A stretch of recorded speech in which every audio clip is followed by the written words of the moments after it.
Hoy teníamos puesto en los adolescentes que hoy teníamos clase, pero la clase de hoy no es allá en el hotel, sino que va a ser esta la clase.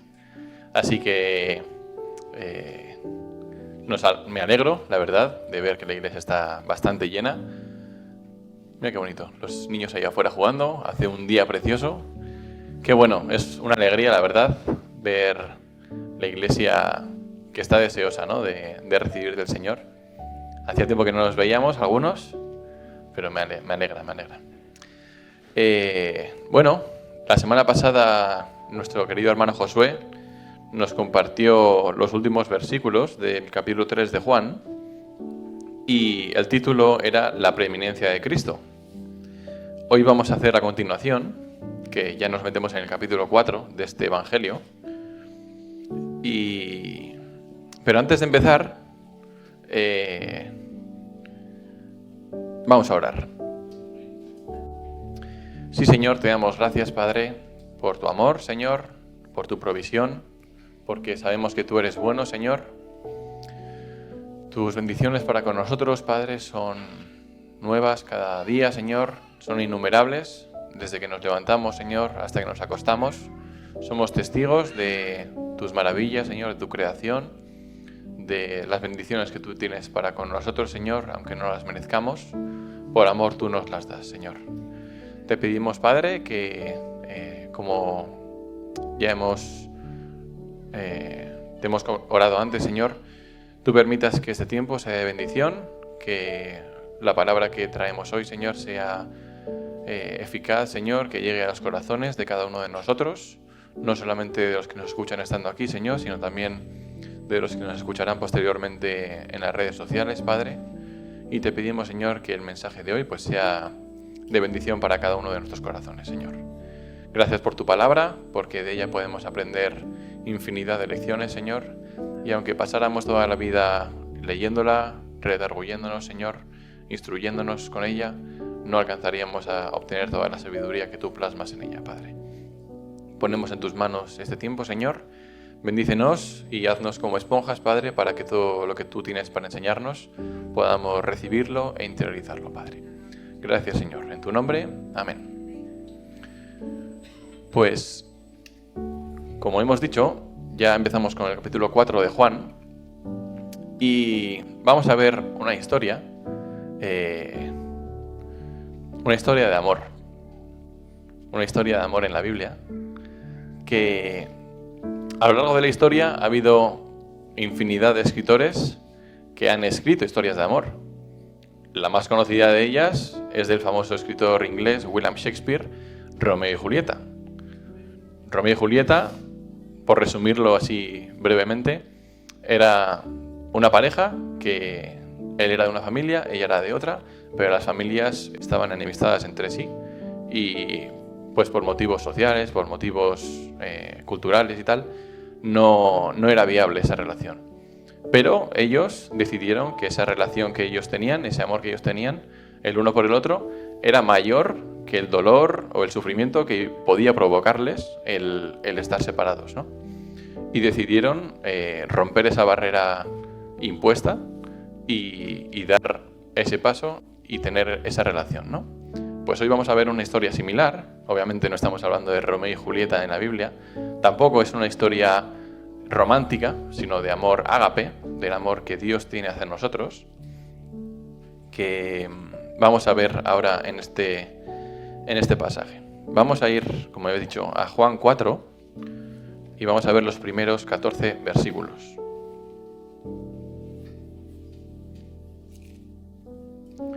Juan 4, del 1 al 14. Y estoy seguro que más de una vez hemos leído o hemos escuchado acerca de esta historia. La historia de la mujer samaritana. Jesús y la mujer samaritana. Voy a leerlo primero en euskera y luego lo leemos en castellano. Dice así: Horrela dio Joan lau batetik hamalauera. Jakin zuten fariseuek Joanek baino ikasle gehiago egin eta jende gehiago bataiatzen zuela Jesusek. Naiz eta bataiatu ez zuen Jesusek berak bataiatzen haren ikasleek baino. Jesus hori jakitean Judea utzi eta Galileara joan zen berriro. Bere ibilbidean Samarian zehar iragan beharra zuen. Iritsi zen, bada, Sikar izeneko Samariako hirira. Antzina Jakobek bere seme Joseri ondaretzat emaniko lursailetik hurbil. Han zegoen Jakoben putzua delakoa. Jesus, bideaz nekaturik, putzu ertzean eseri zen. Eguerdi ingurua zen. Ikasleak hirira joanak ziren janari erostea. Hortan, Samariako emakume bat etorri zen putzura hurbila. Jesusek esan zion, emadazu edaten. Orduan, emakume samariarrak esan zion, nola zuk judu izanik eskatzen diazu edatekoa niri, samariar naizen honi. Jakin behar da juduek eta samariarrek ez dutela elkarrekin harremanik. Jesusek erantzun zion, jainkoak ematen duena ezagutuko eta edatakoa nork eskatzen dizun jakingo bazenu, zeuk eskatuko zenioke berari, eta hark urbizia emango lizuke. Emakumeak esan zion, jauna, ez daukazu ura zer ezatera, eta putzua sakona da. Nondik aterako duzu beraz urbizi hori? Geure aitak Jakobek utzi zigun putzu hau, eta bertatik edan zuten berak, beraren seme-alabek eta abereek. Ura baino handiagoa alzarazu? Jesusek iardetsi zion, ur honetatik edaten duena berriro ere egarri izango da. Nik emango diodan uretik edango duena, ordea, ez da sekula egarri izango. Zeren nik emango diodan ura betiko bizia, darion iturburu bihurtuko baitzaio barruan. Y ahora lo leemos en castellano. Dice, cuando Jesús, el Señor, entendió que los fariseos habían oído decir, Jesús hace y bautiza más discípulos que Juan, aunque Jesús no bautizaba sino sus discípulos, salió de Judea y se fue otra vez a Galilea, y le era necesario pasar por Samaria. Vino pues a una ciudad de Samaria llamada Sicar, junto a la heredad que Jacob dio a su hijo José, y estaba allí el pozo de Jacob. Entonces Jesús, cansado del camino, se sentó así junto al pozo. Era como la hora sexta. Vino una mujer de Samaria a sacar agua, y Jesús le dijo, dame de beber. Pues sus discípulos habían ido a la ciudad a comprar de comer. La mujer samaritana le dijo, ¿cómo tú, siendo judío, me pides a mí de beber, que soy mujer samaritana? Porque judíos y samaritanos no se tratan entre sí. Respondió Jesús y le dijo, si conocieras el don de Dios y quién es el que te dice, dame de beber, tú le pedirías y él te daría agua viva.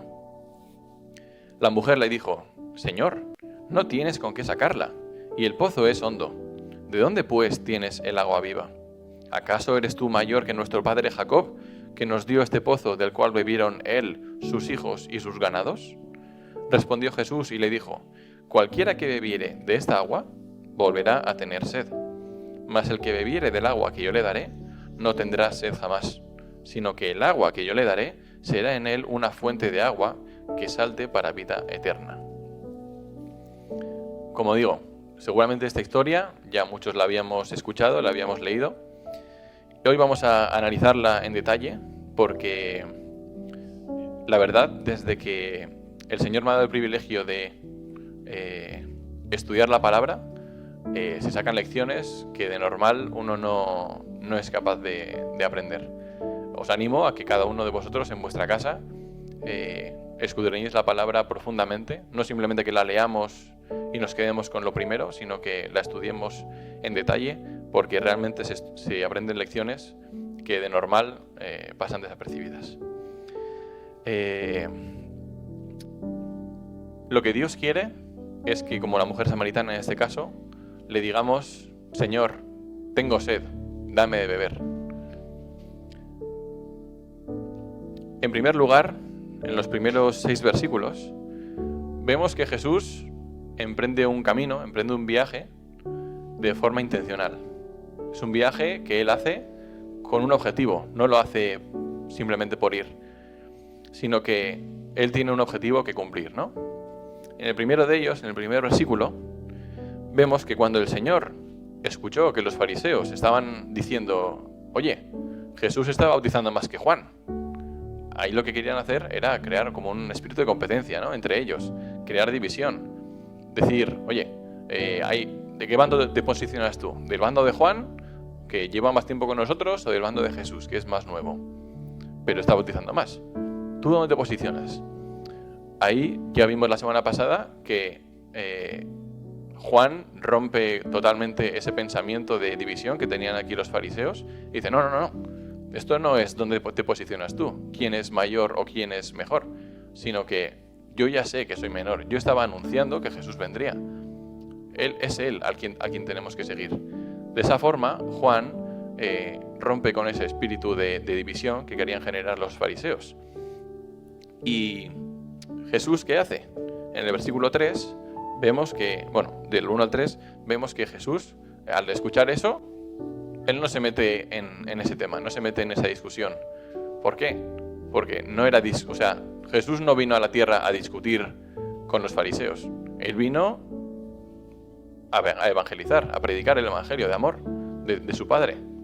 Él no iba a perder el tiempo con los fariseos, a quienes ya había redarguido y a quienes ya les había dicho, oye, lo que estáis haciendo no está bien.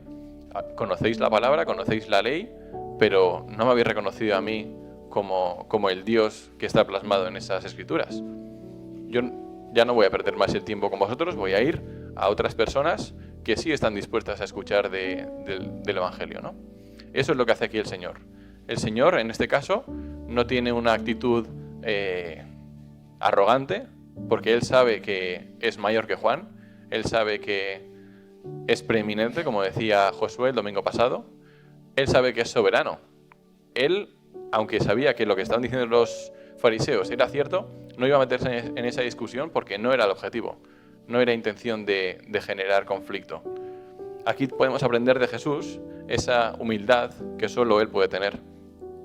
Y en estos versículos, si nos vamos unos versículos antes, en el contexto del capítulo 3, en Juan 3:22, vemos que Jesús había venido a Judea para estar con Juan el Bautista y sus discípulos. En los siguientes versículos, del 25 al 26, vemos que son los fariseos los que van a donde Juan a decirle, oye, este está bautizando más que tú, con esa intención de dividir, ¿no? De generar esa discusión, esa división entre los discípulos de Juan y los discípulos de Jesús. Y en los siguientes versículos vemos cómo Juan responde ya definitivamente esta cuestión que le estaban comentando los fariseos. Y ese no es el objetivo, no es el propósito por el cual vino Jesús a la tierra. En estos 3 versículos podemos aprender 2 lecciones importantes. Por un lado, que Jesús es sabio, Jesús es consciente de cuál era su propósito aquí en la tierra y no era discutir, sino evangelizar, dar el mensaje de amor. Y por otro lado, podemos aprender de la actitud y del carácter humilde de Jesús, ¿no? Ese carácter humilde que aún él, sabiendo que tenía el poder, no lo ejerce porque sabe que no es el objetivo. El objetivo no es yo soy más, sino predicar el evangelio y dejar también que Juan haga su ministerio. Ese carácter humilde que Jesús tiene, que se ve elevado a la máxima potencia en la cruz, cuando él sabe que es Dios, él sabe que simplemente con abrir la boca podría liberarse de esa cruz, liberarse de ese dolor, pero no lo hace por humildad y por amor a nosotros. Pues esa misma humildad que tiene Jesús en la cruz, la tiene en este momento cuando decide no meterse en esa discusión con los fariseos. Y la grandeza de Jesús no reside en su poder, sino en su humildad, aun sabiendo que está sobre todos. Al igual que en la cruz, Él decide ser humilde en este caso y pasar. Esto nos llama a nosotros también a tener ese carácter humilde en nuestro día a día. Cuando en el trabajo el jefe o algún compañero nos dice que hemos hecho un muy buen trabajo y sabemos que el mérito no es solo nuestro, no hinchemos nuestro pecho como diciendo, mira qué orgulloso estoy de haberlo hecho bien, sino reconozcamos que también otras personas han colaborado a que ese resultado sea bueno. Por ejemplo, Josué, estoy seguro que cuando él hace instalaciones de fontanería, el mérito no es solo suyo. Hay muchos compañeros que por más conocimiento o por más habilidades en ciertas áreas, pues al final hace que todos trabajando en conjunto salga bien el trabajo, ¿no? No sería justo que Josué o cualquier otro compañero se llevase todo el mérito. Pues aquí es lo mismo. Nosotros debemos ser humildes en nuestro trabajo, en nuestra familia, en cualquier situación en la que nos encontremos. En clase, cuando hacemos un proyecto de grupo, un trabajo en grupo, si el profesor nos dice que hemos hecho muy buen trabajo, estoy seguro de que el trabajo, aunque vosotros hayáis aportado mucho, no ha sido solamente vuestro el mérito. Otros compañeros habrán aportado. Y sobre todo, Dios también ha aportado a ese resultado, dándoos la sabiduría, dándoos la disciplina, dándoos el conocimiento. Seamos conscientes de que tenemos que ser humildes como Jesús lo fue. Pasando ya al siguiente versículo, número 4, vemos que dice, y le era necesario pasar por Samaria. Yo cuando leí esto por primera vez dije yo, vale, pues Jesús quiere ir de Judea a Galilea, pues entre medio, en el camino, tiene que pasar por Samaria, sí o sí. No habrá otra opción. Pero, Maylin, ¿puedes poner el mapa, por favor? Vemos, arriba estaba Jesús, aquí abajo estaba Jesús en Judea y quería ir a Galilea. Vemos que aquí en medio está Samaria. Pero como hemos visto en el pasaje, judíos y samaritanos no se hablaban.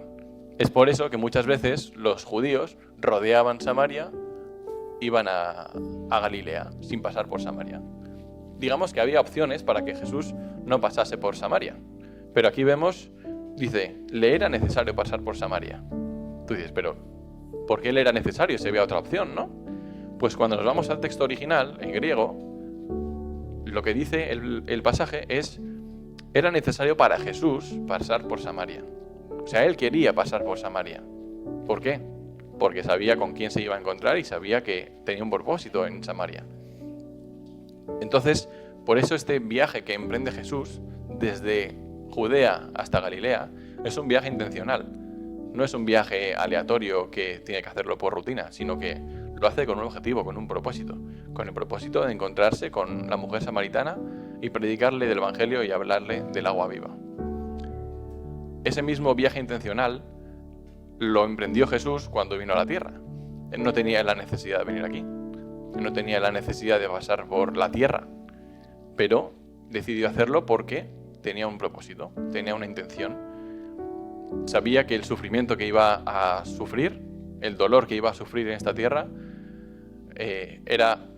valía la pena, valía el esfuerzo por la recompensa que iba a obtener, que era alcanzarnos a nosotros personalmente. Así como Jesús pasó por Samaria para encontrarse con una persona, también pasó por la tierra para encontrarse contigo y conmigo. Ese mismo Jesús que vemos aquí en este pasaje ha hecho este mismo viaje, incluso uno peor todavía, más doloroso, para encontrarse personalmente con cada uno de nosotros. Y eso es lo que vemos aquí en estos versículos. Vemos que en los siguientes versículos pasó por Samaria, concretamente a la ciudad llamada Sicar, y que estaba junto a la heredad que Jacob le dio a su hijo José. En ese pozo estaba allí el pozo de Jacob. Entonces Jesús, cansado del camino, se sentó así junto al pozo, y era como la hora sexta.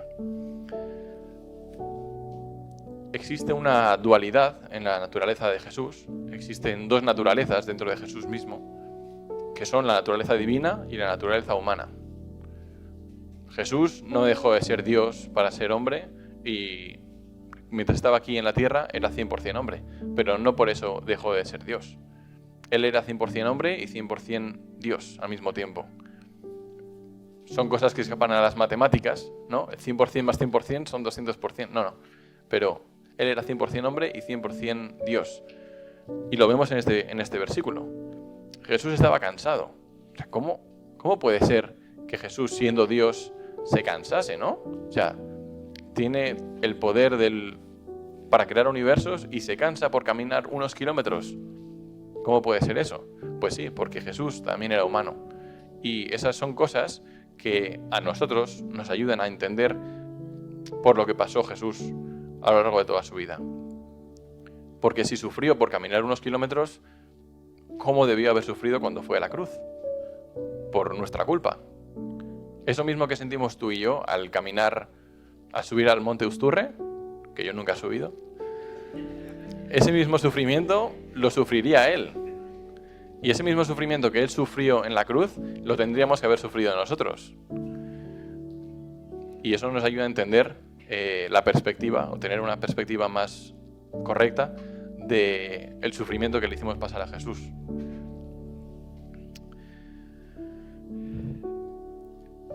Jesús estaba cansado, vemos aquí, Jesús estaba cansado por caminar de Judea a Samaria, y esa naturaleza humana también la vemos reflejada, por supuesto, en la cruz, pero también cuando llora frente a la tumba de Lázaro, cuando él ve que su amigo había muerto, aunque él sabía que no estaba muerto, porque luego ya lo despertó, esa misma humanidad es la que hizo que Jesús en ese momento llorase.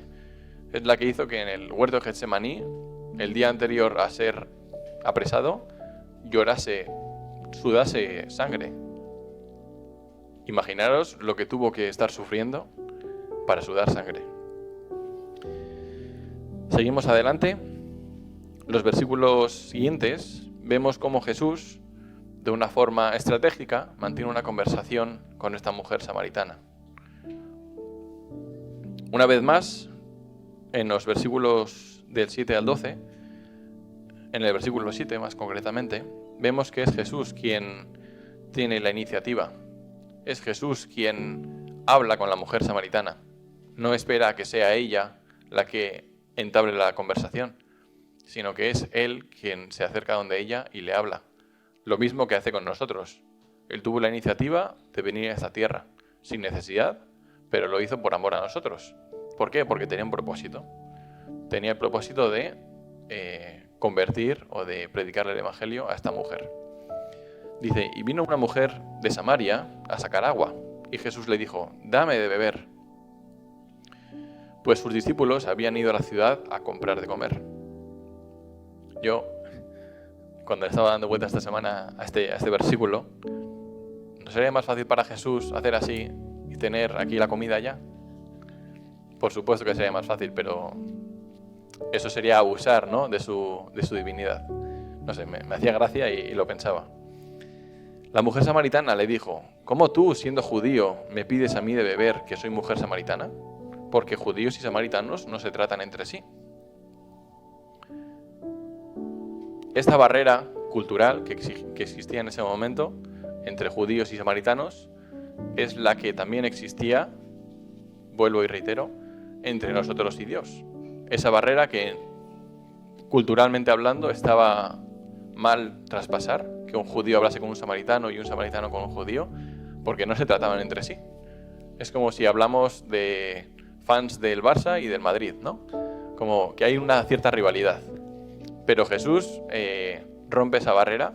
¿Por qué? Por lo mismo. El mensaje es el mismo.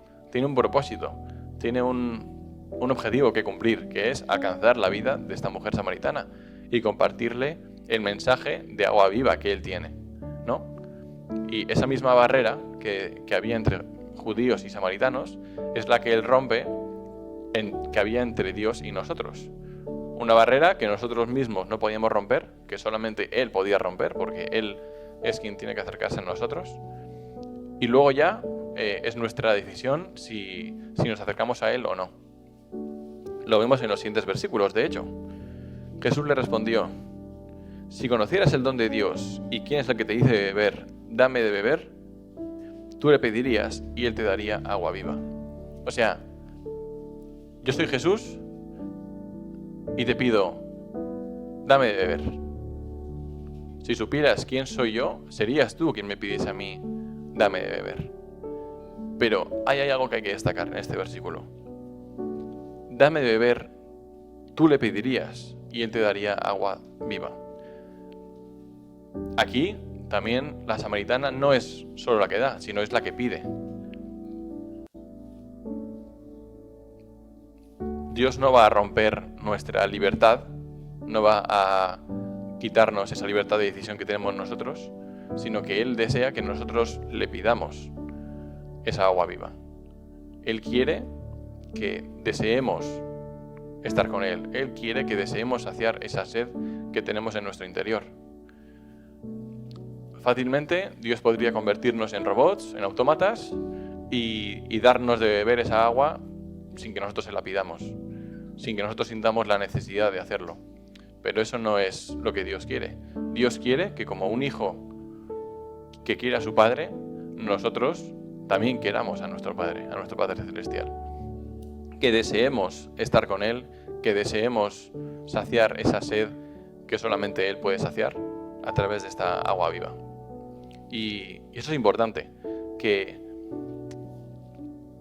Jesús vino aquí a la tierra, murió por nuestros pecados, pero eso no nos libra de nuestros pecados. Lo que nos libra de nuestros pecados es reconocer que Él hizo eso. Porque si nosotros no damos ese paso, si no reconocemos ese sacrificio que Él hizo en la cruz, es como si no hubiera valido de nada. Es como si no hubiera servido. Él lo que quiere es que nos acerquemos nosotros y le pidamos que nos libre de esa carga que nosotros tenemos, que es el pecado. Él lo que quiere es que deseemos beber de esa agua viva. No quiere imponérnoslo, quiere que nosotros le pidamos a Él. Así como el hijo pródigo volvió a donde su padre, quiere que nosotros volvamos a sus brazos.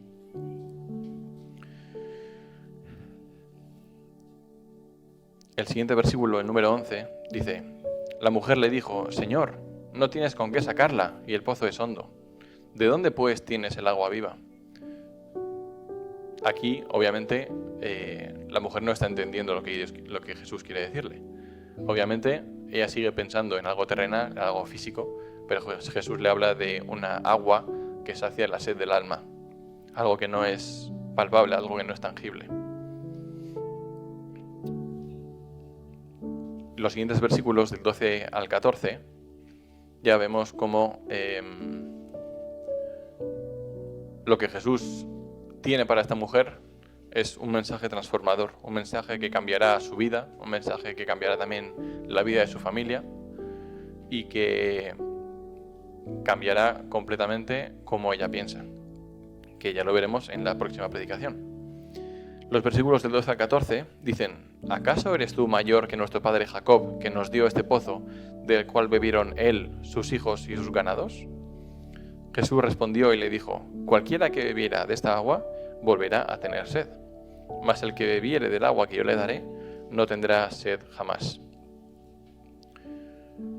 sino que el agua que yo le daré será en él una fuente de agua que salte para vida eterna.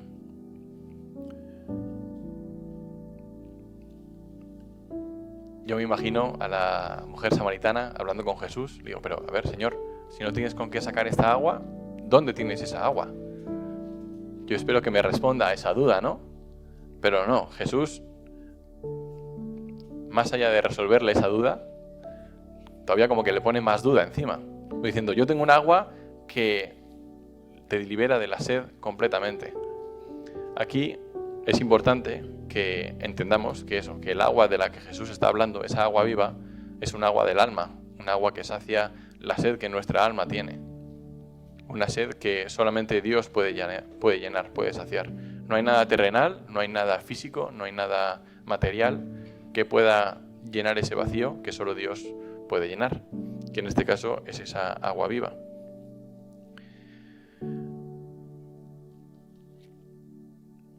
Y es importante darnos cuenta de lo que dice la segunda parte del versículo. Sino que el agua que yo le daré será en él una fuente de agua que salte para vida eterna.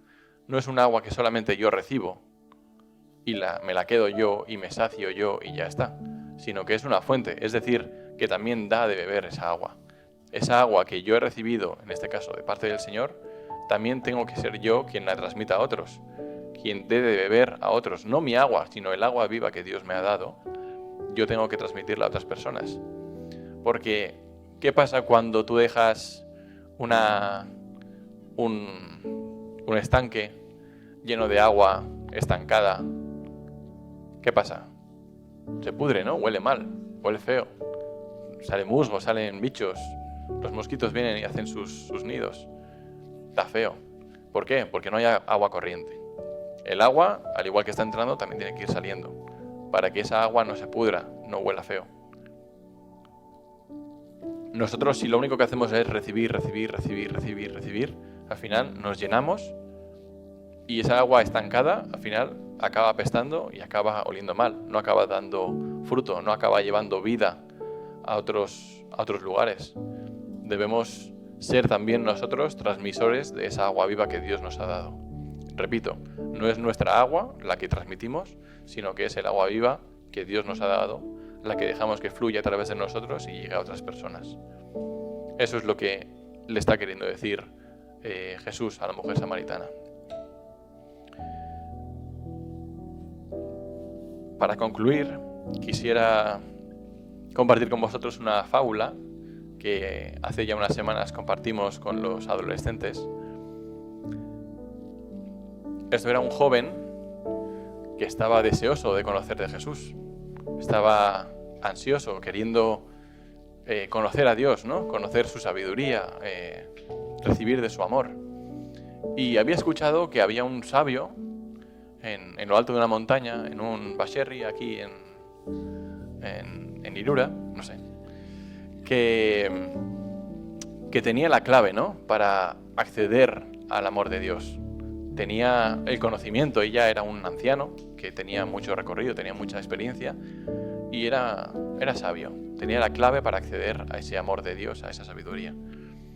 Entonces, pues el joven cogió su mochila, se la puso al hombro y subió y llegó a donde el sabio.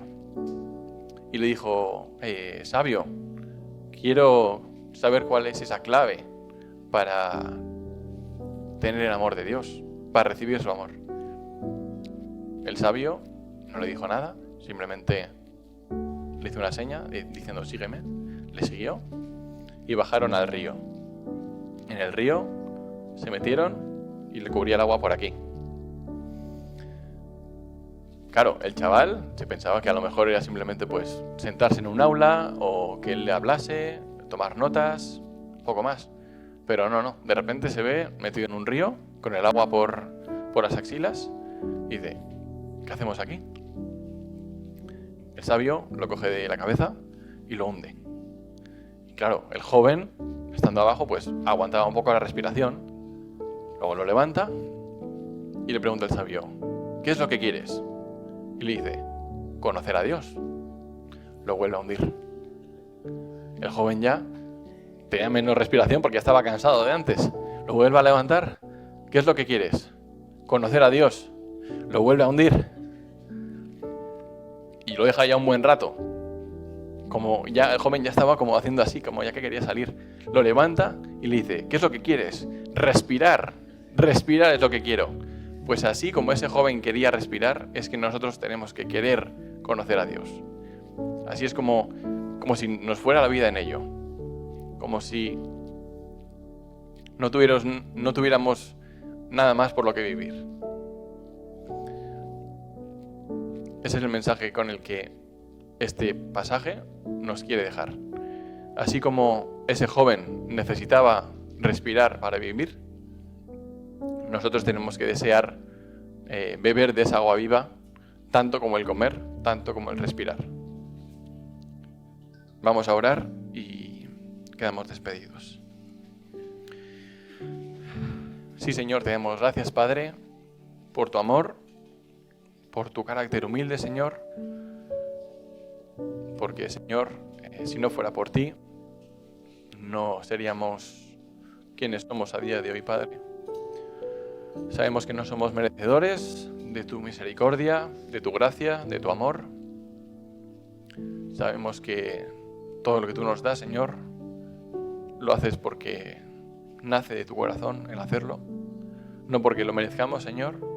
Y, Señor, te pedimos perdón por el sufrimiento que pasaste por nosotros, Señor, en esta tierra, en la cruz. Gracias porque, así como no necesitabas pasar por Samaria, tú decidiste pasar por la tierra, Señor, para alcanzarnos a nosotros de forma personal y darnos de beber esa agua viva, Señor. Te pedimos, Padre, que entres en nuestros corazones, que sacies nuestras almas de esa agua viva, Señor, que pongas en nuestro corazón el deseo de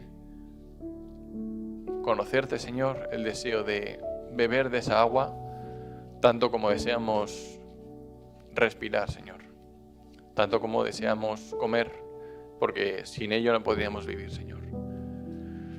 Sin tu amor, Padre, no podemos vivir, Señor. Ayúdanos, Señor, a estar preparados, Padre, para cuando tú pongas en nuestro corazón ese deseo, Señor, porque si no fuera por ti, Padre, no seríamos nada, Señor. Te damos gracias, Padre, por tu palabra, porque nos ayuda a entender el amor que tú nos tienes, Señor, y nos ayuda a comprender mejor el sufrimiento por el que pasaste aquí en la tierra por nuestra causa, Señor. Ayúdanos, Señor, a ser conscientes de ello y a estar agradecidos contigo cada día de nuestra vida, Padre. Gracias por todo, Señor. En tu nombre, amén.